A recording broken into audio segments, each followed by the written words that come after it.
Jika Anda perhatikan lebih dekat, Anda akan melihat bahwa pria di depan Anda ini memiliki kemampuan super yang bahkan tidak dapat dijelaskan oleh sains. Setelah secara tidak sengaja memperoleh pohon raksasa berusia seabad ini, dia langsung memiliki 1000 cara untuk mewujudkannya, tetapi pada akhirnya, kesalehan berbakti menang.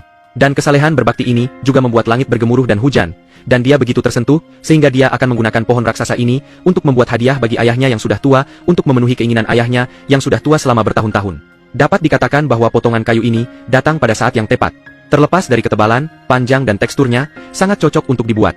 Hadiah ini ditambah dengan berkah dari kemampuan langsung seorang pria yang luar biasa, dan hadiah tersebut dengan cepat menjadi lebih besar dari yang sebenarnya. Bentuk badannya benar, yang dibuatnya adalah perahu layar, karena akan diadakan lomba layar senior, 1 dekade sekali di tingkat lokal, dan semua senior yang berusia di atas 70 tahun akan mendapat PK pamungkas di laut. Meski ada master dari seluruh dunia, mereka harus bersaing memperebutkan kecepatan di laut dengan resiko yang tidak dapat diprediksi, serta harus bersaing dengan bentuk yang unik serta struktur lambung yang kuat dan tahan lama. Untung saja pria tersebut sudah memiliki kayu raksasa berusia seabad ini. Dengan pengalamannya yang kaya dalam modifikasi, selama keseluruhan struktur kayunya tidak rusak, kekuatan dan kemampuan mengambang lambung kapal terjamin keuntungan untuk menjadi selangkah lebih maju. Segera dia melubangi tubuh batang kayu itu. Langkah ini memiliki persyaratan teknis yang sangat ketat. Jika dilakukan dengan baik maka lambung kapal akan seimbang dan stabil, serta dapat tertiup angin dan ombak. Namun, hal ini sama sekali tidak sulit bagi pria itu.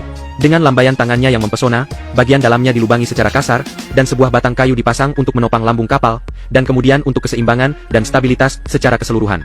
Dia juga perlu membuat 2 alat penyeimbang dari kayu gelondongan, dan menghubungkannya ke kapal utama, melalui sambungan tanggam dan duri. Hal ini sangat meningkatkan stabilitas seluruh lambung kapal di laut. Kemudi buritan juga merupakan bagian penting dalam navigasi maritim.